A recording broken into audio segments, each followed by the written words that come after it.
Kroasia ini secara mental sudah terbiasa menghadapi babak extra time gitu loh, dan babak adu penalti. Makanya ketika malam itu lanjut ke extra time dan adu penalti, saya udah mengira sih bahwa Kroasia ini mentalnya cukup kokoh untuk bermain di babak adu penalti. Lagi-lagi Emiliano Martinez menunjukkan bahwa ia adalah kiper spesialis adu penalti, kiper spesialis yang mampu menahan penalti. Ini pemain atau kiper yang sangat bagus dalam tos-tosan ya teman-teman.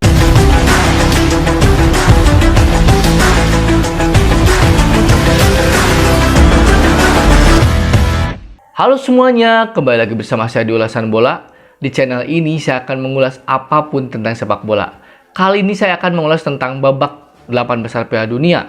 Tapi sebelum teman-teman menyaksikan video ini, alangkah baiknya untuk like, comment, and subscribe channel ini ya, agar teman-teman tidak ketinggalan setiap video terbaru di channel ini. Ya teman-teman, seperti yang kita tahu, Piala Dunia semakin seru. Tadi malam ada dua pertandingan yang sangat menarik, yaitu antara Kroasia menghadapi Brazil dan Argentina menghadapi Belanda.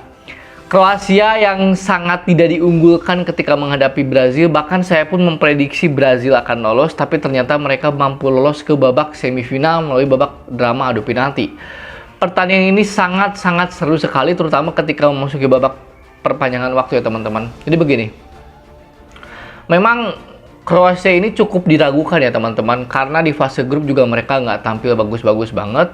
Mereka juga cukup biasa aja gitu loh teman-teman. Tapi memang melihat track record mereka di tahun 2018, mereka bisa melaju sampai final. Dan menariknya di babak 16 besar, 8 besar hingga semifinal, mereka selalu memaksakan pertandingan ke babak extra time. Bahkan di babak 16 besar dan 8 besar mereka menang lewat drama adu penalti. 16 besar menghadapi Denmark, 8 besar menghadapi Rusia tuan rumah kala itu, dan di babak semifinal mengalahkan Inggris di babak perpanjangan waktu. Jadi Kroasia ini secara mental sudah terbiasa menghadapi babak extra time gitu loh, dan babak adu penalti. Makanya ketika malam itu lanjut ke extra time dan adu penalti, saya udah mengira sih bahwa Kroasia ini mentalnya cukup kokoh untuk bermain di babak adu penalti. Sementara Brazil yang sepanjang pertandingan menguasai, Brazil yang terutama di babak kedua sampai babak extra time menciptakan banyak sekali peluang, tapi kiper Kroasia ini sangat bagus.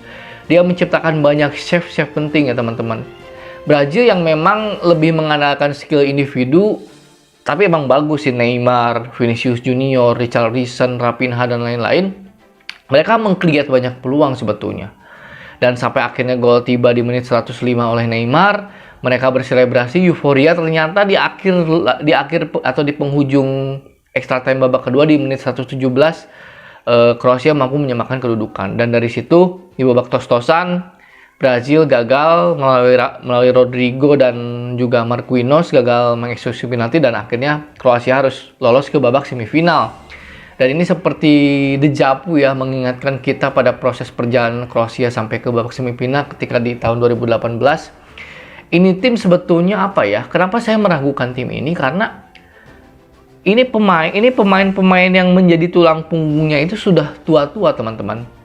Perisic dan Modric ini merupakan tulang punggung Kroasia di 2018. 4 tahun berselang, itu masih mereka berdua yang menjadi tulang punggung. Ditambah di tengah mungkin ada Brozovic, ada Kovacic. Tapi Modric ini sangat sentral perannya. Usianya sudah mau 38. Tapi sangat terjaga staminanya. Sangat mobile. Ini pemain tidak kelihatan seperti umur 38 teman-teman. Seperti 18 tahun. Dia mampu tampil sampai extra time. Dia jatuh bangun. Ini benar-benar real. Ini pemain mungkin bersama Lionel Messi dan Bruno Fernandes. Ini pemain yang cukup salah satu pemain terbaik lah. Mungkin 3 pemain terbaik sampai sejauh ini mungkin Luka Modric, Lionel Messi, dan Bruno Fernandes. Jadi Brazil harus pulang, dan ini merupakan kali keempat ya, mungkin 2006, 2010, 2014, 2018, kali kelima mereka harus ditumbangkan oleh tim Eropa di babak 8 besar, kecuali di 2014 kalah di semifinal oleh Jerman. Jadi Kroasia dan penantangnya adalah Argentina. Nah, ini juga laga Argentina menghadapi Belanda sangat seru.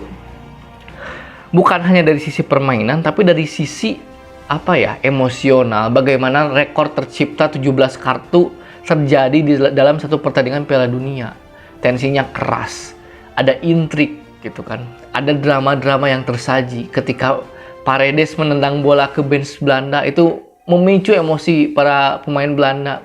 Ketika gol pertama Molina, kemudian juga gol kedua Lionel Messi, ternyata Belanda tidak menyerah.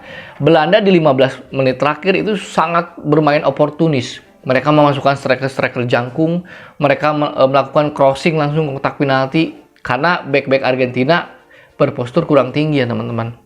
Tapi itu terbukti efektif. Mereka menciptakan 2 gol sampai babak tambahan waktu atau injury time 10 menit dan akhirnya menyamakan kedudukan. Gol keduanya sangat keren ya. Set piece yang sudah dilatih berkali-kali, kemudian juga memaksa Argentina untuk bermain extra time.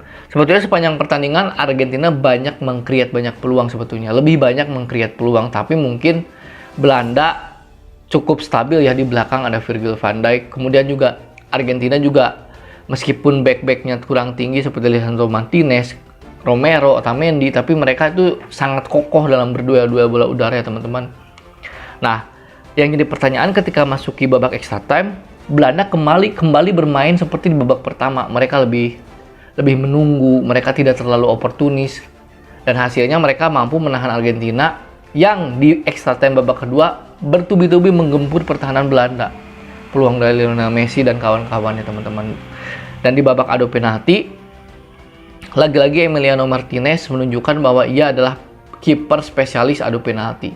Kiper spesialis yang mampu menahan penalti. Ini pemain atau kiper yang sangat bagus dalam tos-tosan ya teman-teman. Jadi saya tidak kaget sih melihat Argentina menang karena memang Emi Martinez sangat bagus ya teman-teman. Kemudian juga di kubu Belanda nggak jelek ya, memang sepertinya teman-teman. Jadi adu penalti itu bukan hanya masalah soal teknik atau mental, udah banyak keberuntungannya lah istilahnya gitu kan. Mungkin pemain yang biasa menendang penalti nggak gol, tapi pemain yang baru menendang penalti pertama kali mungkin bisa gol. Jadi adu penalti itu ranahnya sudah di ranah keberuntungan buat saya teman-teman. Jadi ini salah satu laga terbaik di Piala Dunia 2022 kali ini, dan kita sebagai penonton netral sangat suka dengan pertandingan ini dari segala aspeknya gitu.